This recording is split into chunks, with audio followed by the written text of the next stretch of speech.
لك الحمد يا ربي على نعمة الإسلام، ولك الحمد يا ربي على نعمة الإيمان.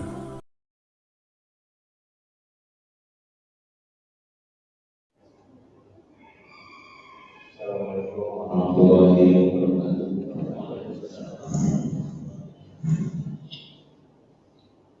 إن الحمد لله نحمده ونستعينه ونستغفره ونعوذ بالله من شرور أنفسنا ومن سيئات أعمالنا، من يهده الله فلا مضل له ومن يضلل فلا هادي له. أشهد أن لا إله إلا الله وحده لا شريك له، وأشهد أن محمدا عبده ورسوله الذي لا نبي بعده. الله تعالى في كتابه الكريم من الشيطان الرجيم: يا أيها الذين آمنوا اتقوا الله حق تقاته ولا تموتن إلا وأنتم مسلمون. يا أيها الناس اتقوا ربكم الذي خلقكم من نفس واحدة وخلق منها زوجها وبث منهما رجالا كثيرا ونساء، واتقوا الله الذي تساءلون به والأرحام إن الله كان عليكم رقيبا. يا أيها الذين آمنوا اتقوا الله وقولوا قولا سديدا يغفر لكم أعمالكم ويغفر لكم ذنوبكم، ومن يطع الله ورسوله فقد فاز فوزا عظيما. وبعد، فإن أصدق الحديث كتاب الله، وخير الهدي هدي محمد صلى الله عليه وسلم، وشر الأمور محدثاتها، فإن كل محدثة بدعة وكل بدعة ضلالة وكل ضلالة في النار. Bapak Allah Subhanahu wa taala terima kasih Masjid Muhammad Nasir. Alhamdulillah kita panjatkan puji syukur Allah Subhanahu wa taala karena telah diberikan kembali kehidupan yang nyata yang Allah berikan kesempatan kembali kepada kita untuk masih bisa mengumpulkan pundi-pundi amal ibadah kita, bisa meraih hal-hal yang mudah-mudahan Allah ridhoi kita semua, dan itu juga tujuan yang paling jelas kita adalah tujuan di mana kita ingin apa yang dilaksanakan dan menjadi kegiatan kita sehari-hari di dunia ini adalah menjadi bekal untuk kehidupan kita di akhirat kelak. Oleh karena itu, marilah kita senantiasa menjaga ketakwaan kita, menjaga keimanan kita untuk terus membangun diri bahwa diri kita sebagai orang muslim, orang yang beriman, karena hidayah keimanan ini tidak diberikan kepada setiap orang. Oleh karena itu, kebanggaan ini patut kita syukuri, karena Allah Subhanahu wa taala telah memilih kita sebagai hamba-Nya yang telah mengakui bahwa risalah yang mulia ini, agama yang mulia ini adalah satu-satunya agama yang dari Allah Subhanahu wa taala. Maka dari mukadimah yang hari ini kita ingin apa yang kita amalkan, apa yang kita kerjakan itu Allah ridhoi, Allah cintai. Maka senada dengan hadis yang kita akan bahas. Pada subuh hari ini, kita lanjutkan kepada pembahasan hadis Arba'in, hadis yang ke-31, di mana hadis ini membahas tentang kecintaan kepada Allah Subhanahu wa taala, begitu juga meraih cinta Allah Subhanahu wa taala.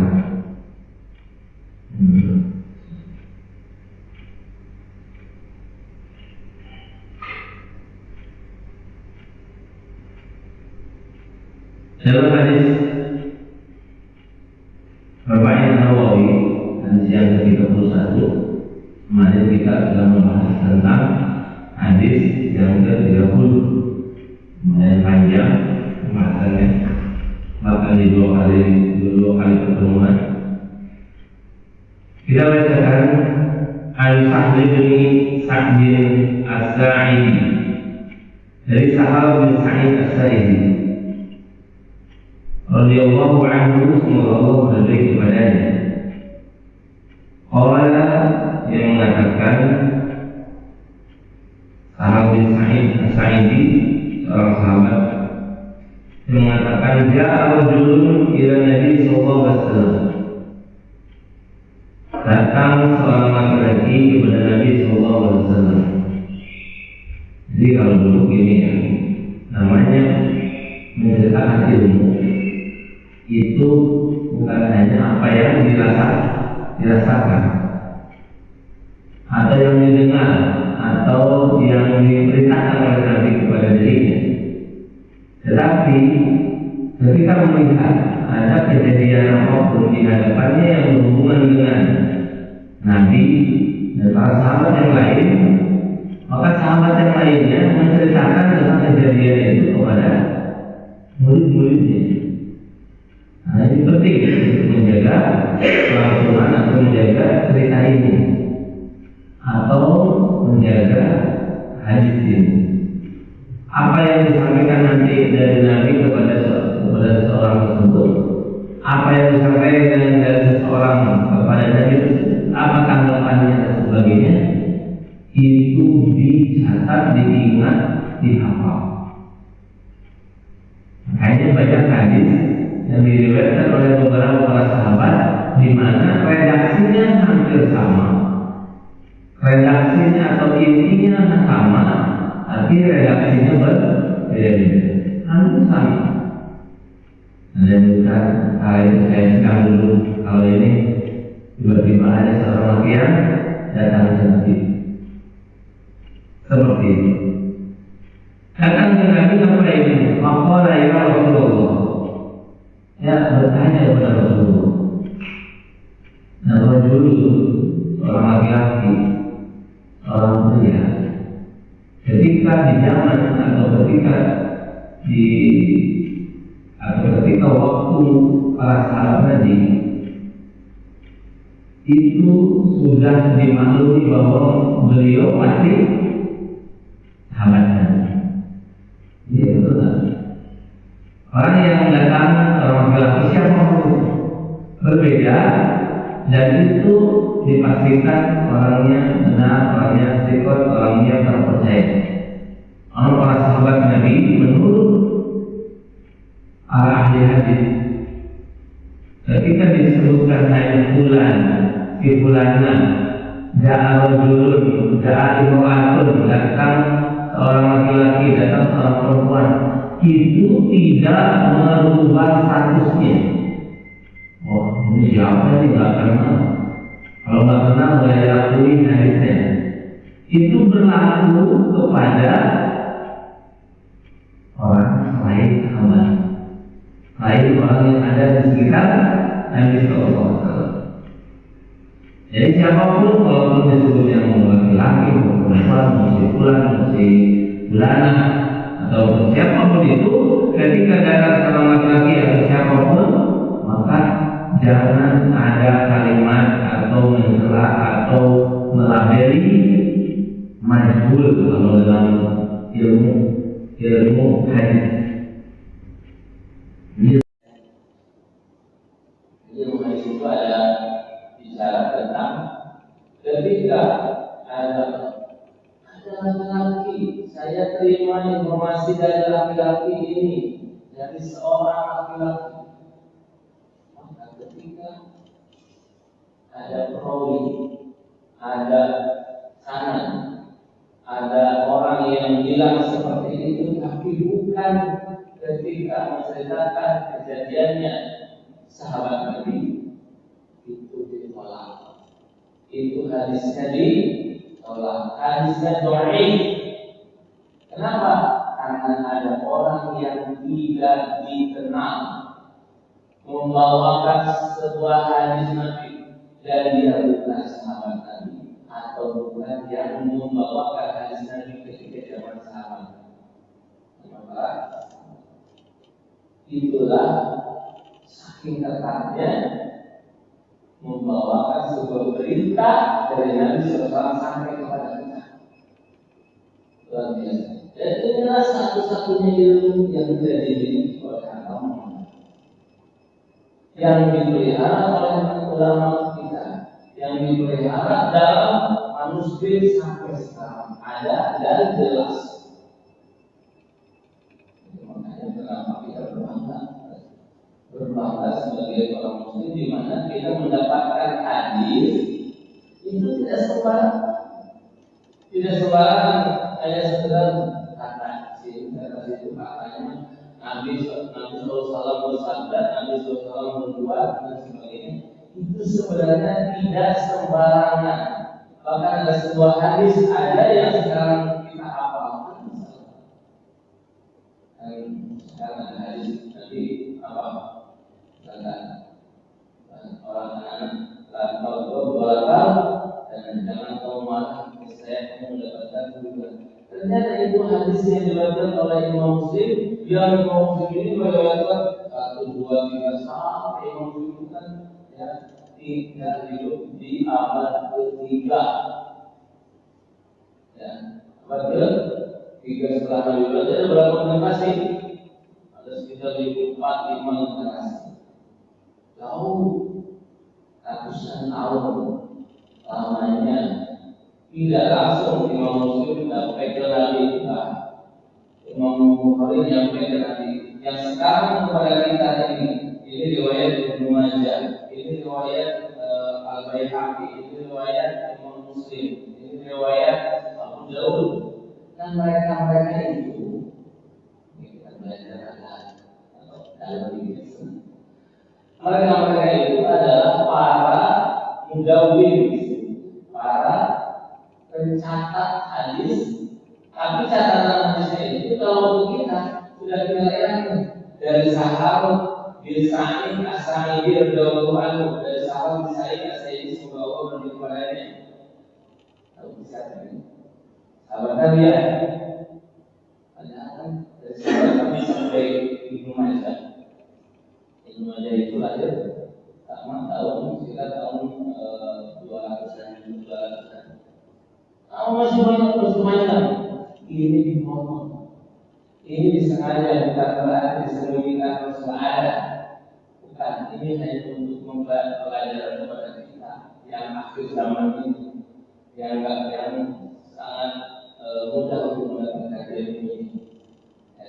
Bisa seperti ini saja. Kalau kita kembalikan kepada riwayat Musnad Ibnu Majah, kepada kitab Ibnu Majahnya, itu ada sederetan riwayat 1, 2, 3, 4, 5, 6, 7 sampai. Anggaplah mungkin kita punya orang yang terpandang yang mendeklarasikan menjadi proklamator sebuah kemerdekaan Indonesia. Siapa itu? Sudah siapa yang tidak tahu sesuatu? Kalau adalah proklamator, itu pernah tahu nggak? Nggak pernah. Sama aja. Kita juga tahu. Tapi walaupun saya mau benar nggak yang bicara proklamasi itu Muhammad Soekarno? Percaya nggak? Dari mana percayanya kan gitu? Dalam Islam ketika Nabi bersabda, kita lihat Soekarno bilang bahwa proklamasi amin dan sebagainya. Yang salah disalahin. Nah, ketika ada kejadian proklamasi di sebuah tempat, waktunya dan kejadiannya sudah diceritakan oleh orang, maka itu perlu perlu dipelajari, divalidasi kalau ada. Masalahnya kita tahu itu dari mana? Hanya dari sejarah, buku, manuskrip, atau bahkan video, atau foto, atau tulisan atau itu. Dalam Islam itu tidak cukup. Dalam Islam tidak cukup. Harus menuntut yang melihat, yang mendengarkan ketika itu siapa. Nah, mungkin ketika kita menelusuri kepada manuskrip yang membenarnya, yang membawanya, yang menulisnya, belum kita mungkin kalau misalnya dari tahun 1445 hanya ada orang yang hidup atau yang hidup sekarang yang hidup ini, orang yang sudah mati ketika dia umur sekitar 15 sampai 20 tahun, ketika tahun 45 dia hidup sampai sekarang ada juga. Benar-benar saya lihat saya ada. Kemarin saya ketemu sama ibu-ibu, mungkin ada juga. Yang dimana beliau ini saya lihat dulu KTP-nya 1947, Masya Allah. Akhirnya setelah pemeriksaan tadi umurnya sekitar 77 ya, 78. Masih santai. Kan kalau tanya, kan nggak tahu juga orang lahirnya juga 47. Berarti ada 2-3 generasi yang harus kita telusuri. Saya harus nanya kepada guru saya yang generasi tadi, generasi yang dia lahir di tahun 40 atau 50-an. Tahun 50-an orang tua kita atau kakek kita atau siapapun itu yang ditanya sama kita belum terpercaya harus benar. Ini ketika menyampaikan sebuah hadis. Nah, orang tua kita atau kakek kita atau saudara kita atau orang lain siapapun itu yang menyampaikan kepada kita, dia kan bilang kakak bapak saya. Itu bapaknya berarti yang lahir tahun 20-an, yang lahir tahun belasan, bahkan akhir tahun 1890 sekian. Nah, waktu itu ketika mereka lahirnya tahun seperti itu, pasti mereka mengakui bisa jadi. Ketika mengakui mereka, saya hadir, saya mendengar langsung, saya mengikuti, saya jadi pengawalnya, saya jadi yang mengungkap ininya dan sebagainya. Mereka menceritakan, maka diceritakan oleh orang tua kita, oleh generasi di atas kita. Berarti kita punya sanad bahasa Islam. Berarti kita punya silsilah. Istilah kita, orang yang pertama di atas kita, orang yang kedua di atas kita, baru dari Allah Subhanahu. Ya, ada 4 tuh. Ya. Nah, kalau di sini dalam Islam itu harus terperinci. Orang satu persatunya akan diperkenalkan siapa namanya, lahirnya di mana, kapan meninggalnya, bagaimana kehidupan ketika dia hidup, apakah dia pembohong, apakah dia tukang bercanda, apakah dia seorang ulama, orang yang berilmu, apakah dia pembohong, apakah dia tukang bercanda, apakah dia seorang ulama, orang yang berilmu, atau orang yang biasa-biasa saja. Digelarkan dan kitabnya biografi orang-orang yang diceritakan tadi sekitar tahun mulai dari tahun awal Hijriah, tahun 10, 20, 30, 100 Hijriah, dari 100 Hijriah sampai 200 Hijriah, 300 Hijriah, itu semuanya orang tahu. Ada ilmu yang mempelajari itu selain dunia Islam. Itu untuk menjaga kalimat ini supaya ini benar bahwa Nabi yang bisa. Itu kenapa sampai orang Islam harus berbalik. Tidak ada ilmu yang mempelajari tentang itu manapun. Bahwa contoh aja, kita berasal dari hewan, dari ternak, dari monyet dan sebagainya, nggak bisa dipercaya sama mereka. hanya dari sekedar fosil-fosil dan sebagainya. Tidak bisa. Akhirnya dengan kalimat yang dituturkan oleh Nabi kita Muhammad SAW, bagaimana kita bisa mempercayainya? Ulama menjadikannya sahabat yang mendengar, yang melihat, sampai kali kepada muridnya dicatat oleh ulama bahwa dia itu orang yang soleh, yang benar, yang tak pernah berbohong dan sebagainya. Ini juga disampaikan kepada muridnya, terus bukan dari kita, gampang kita. Memulai tahun 200-an beliau tinggal atau hidupnya itu beberapa ratus tahun, 1400 tahun namanya, dikurangi 1300, 1100, udah 1000 tahun yang lalu begini. Dan Masya Allah sampai sekarang bisa dijaga. Itulah kebanggaan. Apa? Ini baru membahas tentang isinya, sebutnya matan. Dan ketika matan ini sampai kepada kita dan kita tahu sanadnya, kita tahu orang-orang yang menyampaikannya, dan kita tahu pasti bahwa ini adalah benar, makanya ada di sini pensohihan, ada di sini pendokifan. Oh, hadis ini sahih, hadis ini dhaif, hadis ini bisa dipakai, hadis ini tidak bisa dipakai. Hadis ini bisa percaya, hadis ini tidak. Bukan kita tidak percaya kepada Nabi yang bicara, bukan, tetapi yang membawanya ini bisa jadi orang-orang yang membawanya ini orang yang tidak dikenal, orang yang jahil, orang yang pernah mabuk misalkan, orang yang pernah itu sebagai orang yang menghilang ingatan.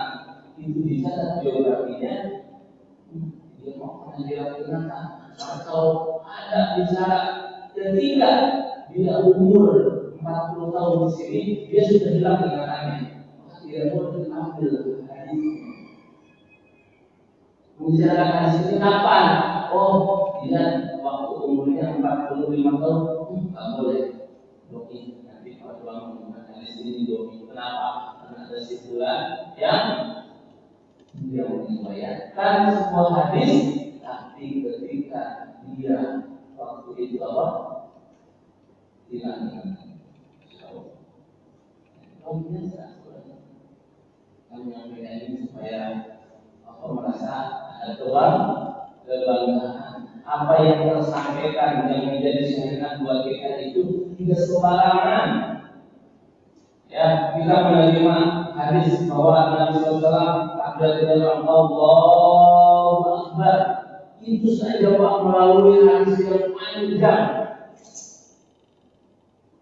Lalu saja yang dimana para perawi yang presentasi segini, presentasi Allah Akbar seperti apa, menceritakan. Ada yang sejajar dengan bahu, ada yang sejajar dengan telinga, ada yang sejajar dengan dada. Hadis yang banyak, hadis yang menceritakan. Tergantung siapa yang melihat. Ambilnya gini, berarti sejajar dengan bahu. Nabi jangan gini, berarti sejajar dengan telinga. Ambilnya seperti ini, sejajar dengan diceritakan nggak diceritakan. Kalau misalkan hadis ini semuanya sahih, berarti variasinya banyak. Bisa diterima semua. Yang nggak bisa diterima apa? Oh, Nabi nggak pernah mengangkat tangan. Oh, gimana? Ada nggak? Ya ada saya. Ulama yang pendapat seperti itu. Nah, kita lanjut. Kata seseorang tadi yang datang kepada Nabi SAW yang mengatakan, ya Rasulullah, wahai Rasulullah, dullani ala amalin. Para sahabat itu senang amal, senang kerjakan, senang beramal. Kalau kita senang nyari ilmu, nggak senang beramal. Ilmunya banyak, amalnya sedikit. Kalau zaman dulu ilmu susah dicari, tapi ketika dapat diamalkan. Oh, sekarang berproses saya nyari ilmu aja susah. Apalagi ini udah apa ilmu kita ini banyak, terus kitanya malas, amalkannya apa lagi malas. Ini datang dan lalu bagi orang muslim. Boleh kayak gini. Kayaknya kita apalagi sekarang kita sering ada kajian, ada pembacaan ayat Quran yang menerjemahkan supaya paham, membacakan hadis-hadis supaya paham. Dunai al-amalin, coba ya Rasul, tunjukkan kepada saya satu amalan, amal tubuh yang ketika aku mengerjakannya, ahabbani Allahu wa ahabbani an-nas. Allah cinta kepadaku dan manusia juga cinta kepada saya. Enak ya? Kalau ada Nabi, pertanyaannya harus paten. Kalau kata bahasa siapa yang mau paten? Harus paten itu maksudnya apa? Harus benar-benar ini kunci. Kemarin ada para sahabat yang nanya apa? Surga. Saya pengen masuk surga, saya ingin terhindar dari neraka. Bagaimana ya Rasul? As'alukan mas'alatan adil. Pertanyaan kamu itu pertanyaannya luar biasa, yang berbeda. Ini adalah pertanyaan dari para sahabat, dan memang seperti ini harusnya kita cari pertanyaan-pertanyaan yang mengamankan diri kita supaya di dunia kita mendapatkan kebahagiaan, di akhirat juga mendapatkan kebahagiaan. Itu caranya. Nanya gimana tadi? Tolong ya Rasul, tunjukkan kepada saya satu amalan di mana amalan itu bisa membuat Allah cinta kepada saya dan bisa membuat manusia cinta kepada saya. Jadi peduli terhadap Allah. Persepsi manusia, persepsi Allah. Ini coba tidak, jangan sampai kita itu dibenci oleh Allah, apalagi jangan sampai kita dibenci oleh manusia, apalagi dibenci Allah. Dari itu menjadi juga bohongan, nggak tahu itu. Para sahabat Nabi pengen kecintaan Allah dan kecintaan manusia itu datang kepadanya. Akur kita dengan Allah, tidak ada sering durhakanya. Akur kita kepada manusia, tidak ada pertengkaran, ya ribut sedikit, masalah sedikit, akur lagi. Apa yang dikatakan oleh Nabi SAW? Izhad, zuhudlah kamu di dunia. Zuhud ketika menghadapi, ketika di dunia. Yuhibbu Allah, Allah akan cinta kepada kamu. Jawabannya dijelaskan. Izhad, zuhud. Zuhudlah kamu di dunia kepada dunia. Niscaya Allah pasti akan mencintaimu. Wazhad fima indanas, dan zuhudlah kamu terhadap apa yang dimiliki manusia. Yuhibbul nas, manusia akan cinta. Hadis Hasan maupun Majah, wagairu asaniyah hasan. Hadis ini hasan diriwayatkan oleh Majah dan yang lainnya dengan sanad yang baik. Masalah Allah Subhanahu wa Ta'ala, kuncinya kecintaan dari Allah, zuhud terhadap dunia.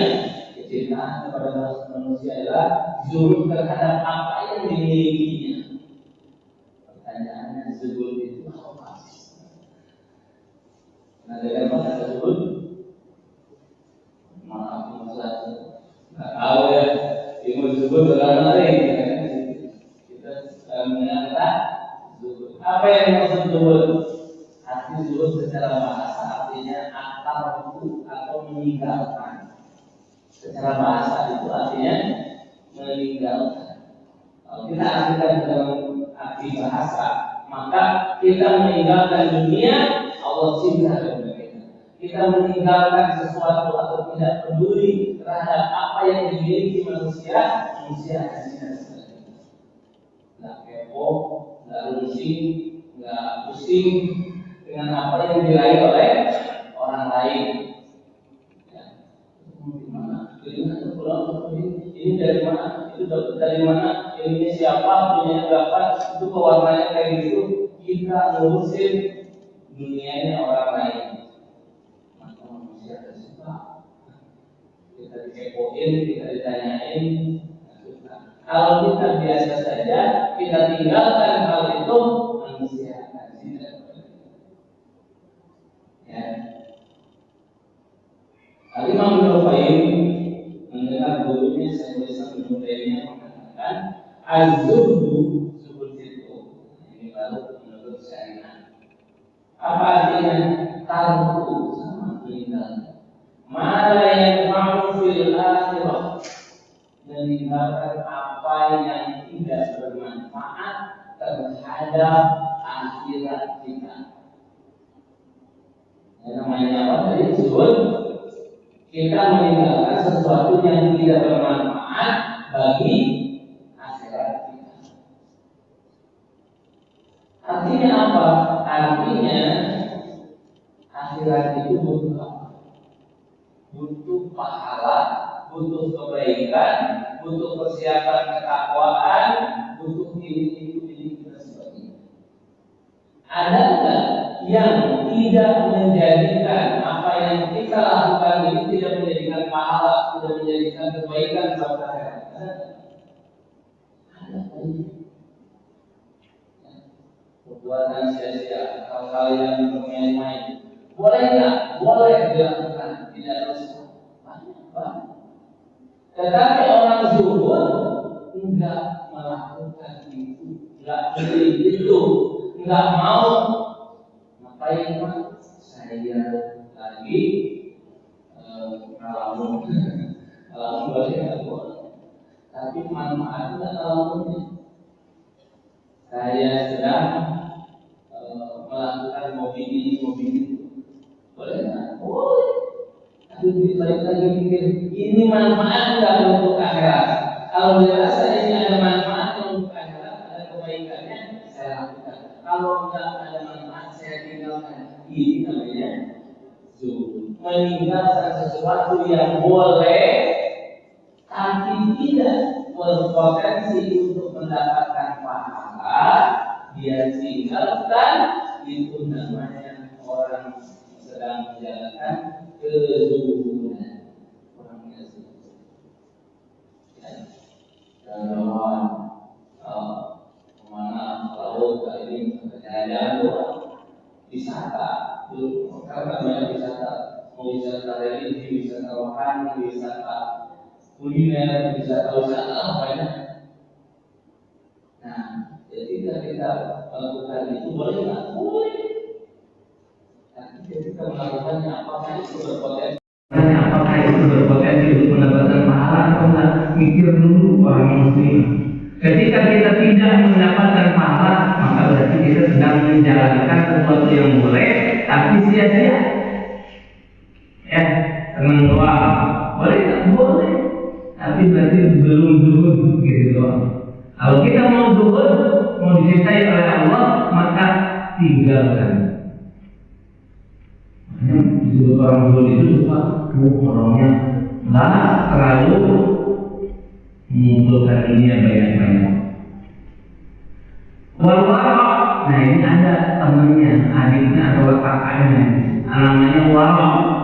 Wara' itu takuma takhofu dorohu fil akhirah. Dia meninggalkan sesuatu yang membahayakan bagi akhiratnya. Jadi kalau Anda tadi meninggalkan apa? Meninggalkan karena tidak ada manfaatnya. Ada yang meninggalkan karena memang madorot buat akhiratnya. sesuatu yang boleh dilakukan di dunia, tapi bisa menjadikan mandor. Ini bukan sesuatu yang haram, enggak. Orang warok disebutnya, bahkan kita mungkin ini memang warok ini nggak ada atau nggak jarang diperkenalkan istilah ini kepada kita. Hanya kalau zuhud mau pasti zuhud bisa ini orangnya zuhud itu pernah dengar. Tapi kalau warok apa ya? Kalau bahasa Sunda tengah warok, tidak warok itu tidak memperhatikan. Ya. Tapi di sini ada istilah namanya warok. Warok itu meninggalkan sesuatu yang menjadikan akhirat kita mandorot. Apa? Sepertinya membuat akhirat contoh, menjadikan amalan kita habis berhutang nggak dibayar, berarti kan urusannya nanti di akhirat. Maka ketika seperti itu meninggalkan hutang dia jadi wow, daripada saya harus bayar ini, apalagi nggak mungkin saya bisa bayarnya di dunia misalkan. Dia kalau mau bayar dia bayar, alhamdulillah sampai di akhirat dia tenang. Dia wow kalau dia meninggalkan sesuatu itu karena takut akhiratnya baik. Maka zuhud kepada dunia dia akan melahirkan kecintaan kepada Allah. Zuhud kepada apa yang ada di sisi manusia dia akan menjadikan kecintaan dari manusia. Maksudnya apa? Maksudnya ketika kita zuhud, kita meninggalkan sesuatu yang boleh, kita melihat ada orang lain yang memiliki sesuatu, maka kita tidak mungkin tidak ikut urusan itu. Orang lain akan menghargai kita. Ya, ada nama orang lain mempunyai urusan masing-masing dengan kita. Maka faedahnya adalah yang pertama, zuhud itu ternyata bisa bikin Allah dan manusia. Terus kalau gitu, kalau mau zuhud kita harus tidak punya apa-apa. Ya, Sulaiman Ad-Darimi mengatakan para ulama itu berselisih pendapat tentang pengertian zuhud. Di antara mereka ada yang mengatakan bahwa zuhud adalah menjauh dari manusia. Pokoknya nggak mau kenal dengan manusia.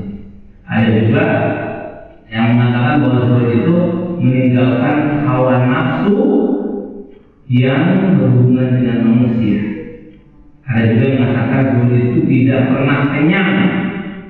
Ya, ada yang tidak pernah kenyang, jadi apa terus? Itu zuhud. Maka ketika kita mau berzuhud kepada Allah, ya, atau terhadap manusia, atau kepada Allah, zuhudnya kepada dunia. Gimana ini? Apakah kita tidak boleh kaya? Nah, ya, dunia ini kan identik dengan kekayaan. Tentang perhiasan itu banyak. Perhiasan berupa perhiasan punya yang dihias seperti kita, baju kita, apa namanya, punya yang dihias seperti kita, baju kita, apa namanya, ada solusi yang kita pakai. Ini semuanya perhiasan, ini zina. Ada juga istri, ada juga anak, ada juga rumah, ada juga kendaraan. Itu semuanya dunia. Apakah kita harus meninggalkan ketika menjadi orang yang zuhud? Tidak. Nanti kalau begitu para sahabat apakah semuanya zuhud? Saya bilang para sahabat yang salih, terutama khalifah yang 4, para sahabat yang dijamin masuk surga, 10 orang sahabat yang mereka semuanya zuhud. Umar bin Khattab zuhud, betul. Tapi kan ketika dilihat di dalam sejarah, ketika beliau meninggal memiliki kekayaan 7 triliun. Zuhud nggak kayak zuhud. Apa zuhud itu?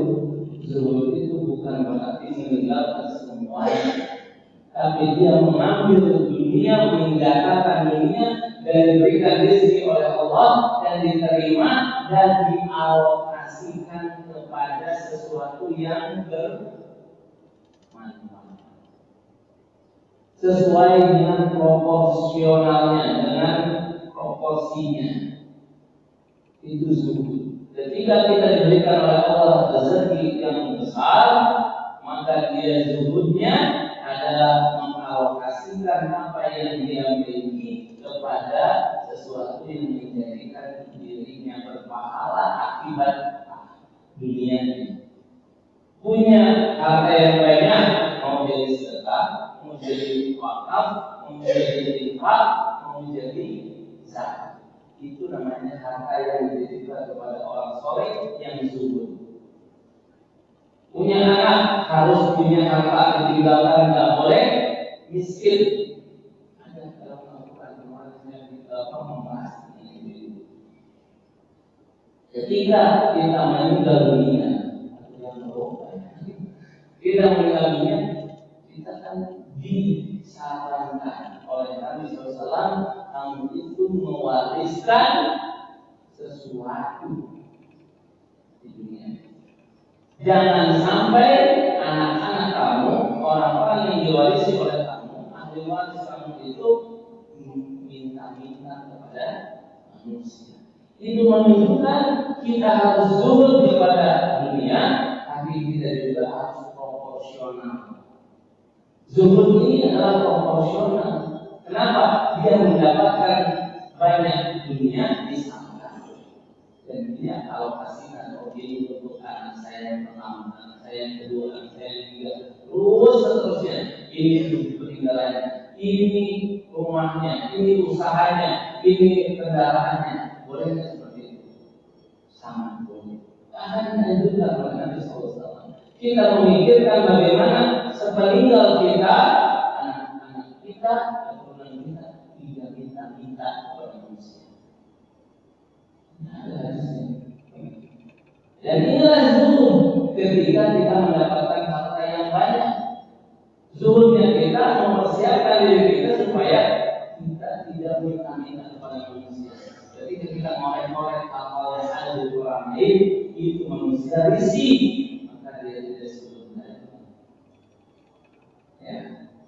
Tidak boleh membangun rumah di mana rumah ini cocok untuk kita, pas untuk kita punya anak banyak, berarti rumahnya banyak, kamarnya banyak, kamarnya banyak. Jadi kalau kita anak kaya waktu bikin rumah begitu, kenapa Pak bikin rumah begitu? Kan tidak punya anak.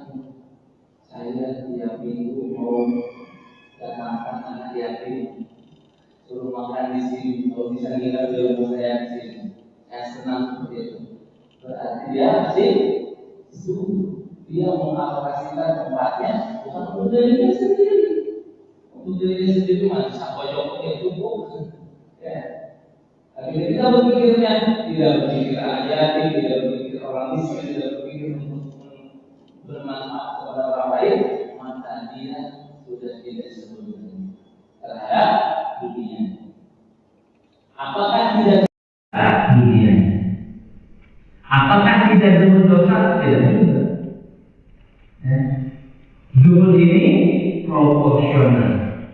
Kita menjalankan apa yang kita dapat, kita perlihatkan kepada Allah. Silakan ya Allah, saya mau memilih ini zuhud namanya. Ketika ngobrol zuhud itu berhubungannya dengan dunia ya harta, ya istri, ya anak, ya rumah, ya kendaraan dan sebagainya. Maka itulah yang disebut dengan zuhud. Ya. Dan kebalikannya zuhud adalah amal. Rakus.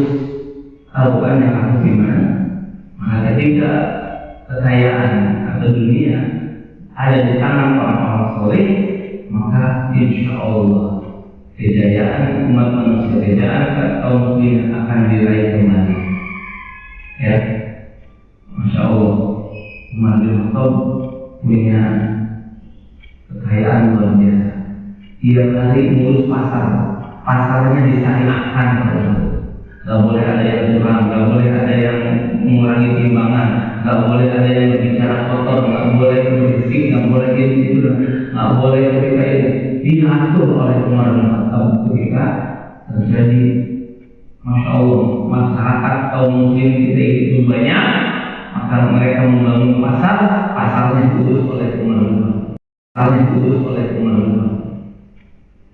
Saya membaru sebagai aku ini suka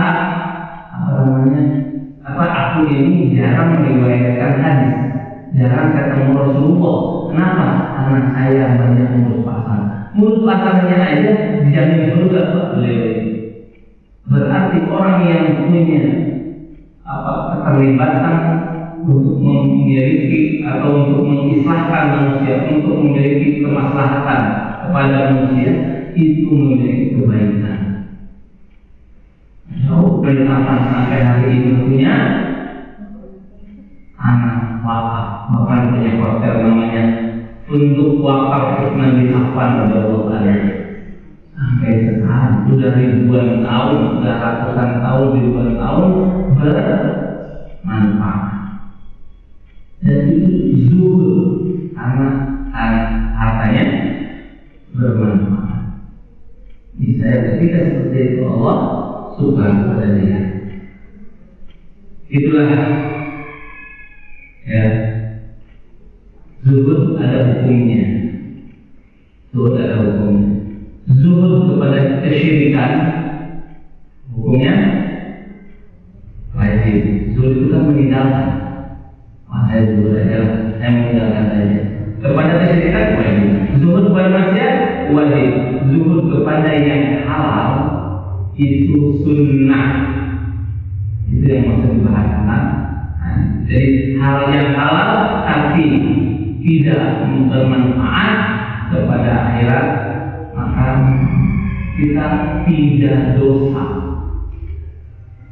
Tidak dosa. Makanya disebutnya sunnah kita betul. Kita dianjurkan untuk betul. Tapi kadang orang yang banyak yang nggak zuhud banyak. Ya banyak harta. Boleh yang mengumpulkan harta dan tidak proporsional? Ya boleh, silakan. Tapi nanti jangan sampai tamak, apalagi sombong, apalagi membanggakan diri dan sebagainya. Ya, itu yang bisa disampaikan pada kesempatan ini.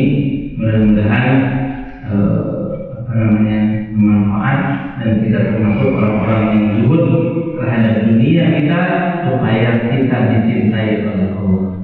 Dan kita juga bisa zuhud terhadap apa yang dimiliki manusia supaya kita dicintai, dihargai, dihormati oleh manusia. Tinggalkan, biarin saja orang mereka seperti apapun kehidupannya, itu adalah tanggung jawab mereka terhadap Allah Subhanahu wa Ta'ala. Tidak saling mempengaruhi, tidak saling menyebut, kecuali sharing gitu. Ya. Apalagi iri, dengki dan sebagainya terhadap ini, itu tidak dianjurkan. Wassallallahu ala nabiyyina Muhammadin wa ala alihi wa sahbihi ajma'in. Alhamdulillahirabbil alamin. Wassalamualaikum warahmatullahi wabarakatuh.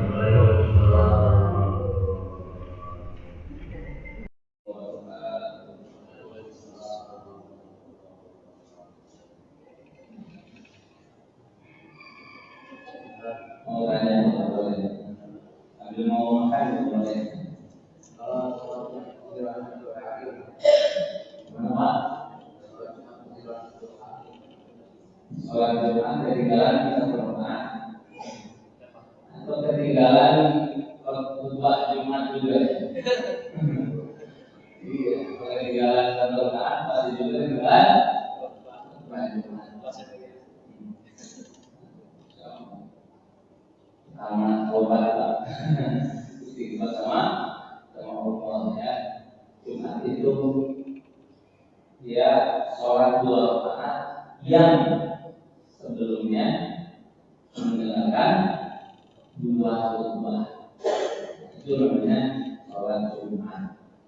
Dimana kalau orang ulama tidak mendengarkan khutbah, datang ke masjid, sholatnya tinggal 1 rakaat. Apa yang dia lakukan? Dia sempurnakan. Sempurnakan itu apa? Sempurnakan sholatnya. Jadi dia masuk, dia harus sholat 1 rakaat. Mudahnya seperti itu. Tapi dia punya catatan amalnya tidak sempurna Jumatannya. Kenapa? Karena dia hanya melakukan sholat saja tanpa khutbah. Karena sholat Jumat itu ada khutbahnya, dan mendengarkan khutbah adalah wajib.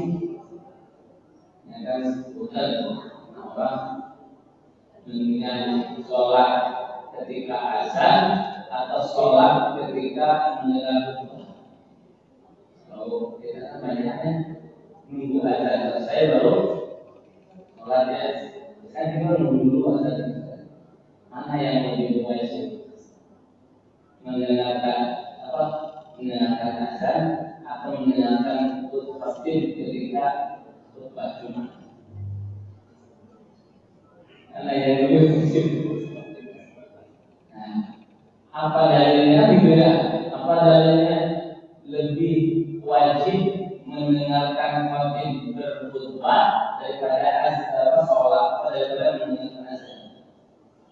Jadi ketika kita datang dan kondisi sedang azan, kita boleh langsung sholat kalau posisinya ketika Jumat. Kenapa? Karena mendengarkan azan itu sunnah. Menjawab azan itu sunnah. Menjawab azan kita dapat siapa. Nah, tapi mendengarkan khotib sedang khutbah itu wajib. Apa dalilnya? Nabi SAW ketika apa?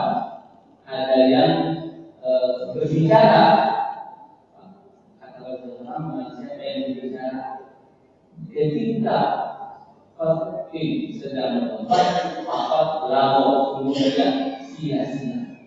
Jumatannya sia-sia. Makanya walaupun anak tidur, jamaah itu tidak wajib menenangkan. Yang menenangkan itu harusnya khotibnya. Anak-anak diam. Khotib ini, anak-anak diam. Bapak diam. Tenang. Bukan satu sama lain. Karena apa? Bicara sedikit saja kita waktu khutbah Jumat sia-sia paham. Itulah kita tahu ketika kita khotib juga harusnya paham juga. Ada yang ribut, jangan dulu dia kaki dulu. Ya tak boleh. Kalau dia berilmu, dia tahu ya ilmunya maksudnya, dia akan jadi orang karena fokus mendengarkan khutbah. Kenapa? Ya karena itu kewajibannya. Kalau ada apa? Nah itulah. Karena khawatir Jumatnya sia-sia. Kalau sia-sia itu tidak dapat pahala. Lumayan lah. Saya tenang.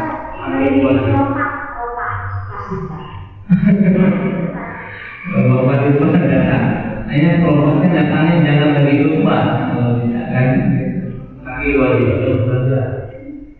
Kita ya. Tidak boleh berbicara saat khotib berkhutbah kan gitu. Kenapa? Ya ketika kita menjalankan syariat ya wayang. Gimana? Itu kan nggak boleh ya nggak boleh. Kadang kan orang mau biasa-biasa aja kalau sering mendengar ceramah, berarti ceramah Jumat dengan ceramah pada umumnya dianggap sama. Ya, ceramah Jumat, sedangkan ceramah Jumat itu bagian dari ibadah Jumat. Kita sholat, ya kita sholat nih, boleh nggak bicara? Nggak boleh. Ketika khotib sedang Jumat juga, nggak boleh bicara. Bahkan 2 menit udah temenan kalau boleh. Makanya kan kalau pakai aku sebenarnya nggak boleh juga. Kita fokus terhadap khotib yang sedang menyampaikan. Harusnya seperti itu. Kalau mau mungkin lama-lama mungkin hilang ya sih. Nah itu Maka kata para ulama ada yang berpendapat walaupun tidak sepenuhnya benar. Ketika kita ngantuk, kita tidur ketika waktu Jumat ini, kita tidak berpahala, ya, tidak sia-sia, ngantuk sia-sia, nggak perhatian saja. Aduh, ini gimana? Ya emang, ini kan kita sholat, masa kita lagi sholat ngobrol? Nah, sudah dia jangan ngomong, sholat kan kita gitu. Begitu juga ketika kita, makanya beda dengan yang lain. Di tempat yang lain pada waktu yang lain. Seperti kalau itu sedang ada orang yang azan, jelas yang saya enggak. Di tempat yang lain itu wajib gunanya menjawab azan. Jadi jangan sampai tidak dijawab azannya. Tapi khusus untuk Jumatan, ketika datang kita bukan kita tidak mau menjawab azan, tapi nanti kalau seandainya saya sedang berkhutbah, maka saya tidak kebagian mendengarkan. Ketika berkhutbah, sholat. Dan sholat apa itu? Sholat wajib atau sholat sunnah? Sholat sunnah. Sedangkan mendengarkan wajib, kecuali ketika kita azan sholat, lalu sedikit lagi bila tahiyat akhir ataupun apa, wajib sudah berubah. Ya itu mah sedikit lagi, ya.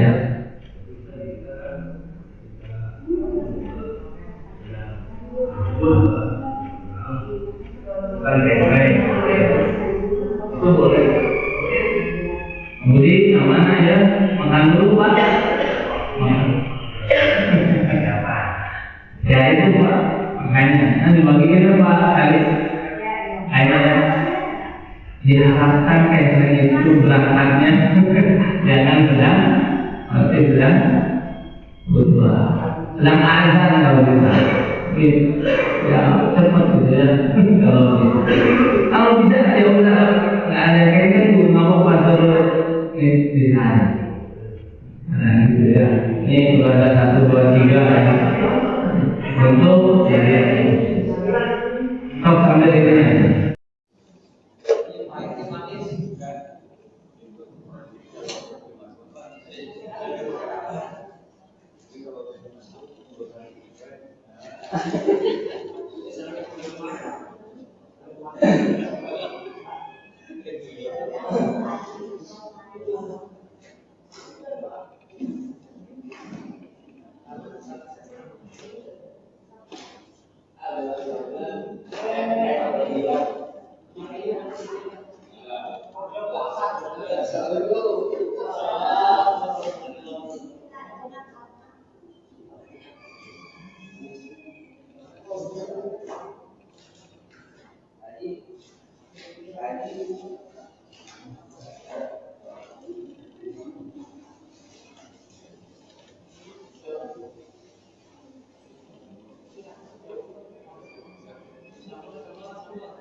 Kalau sholat itu dilanjutkan, apakah sedang untuk sedang lupa?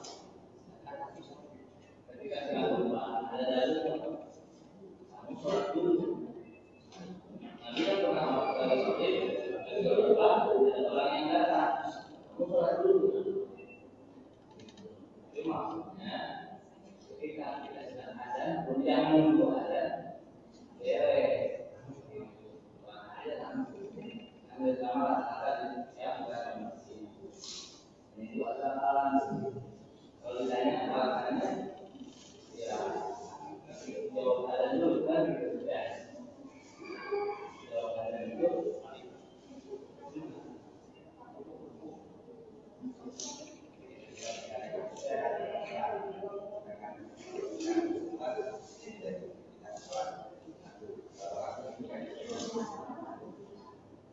ya, masalah itu. Nah, itu dipercepat waktunya. Ya, dari sana.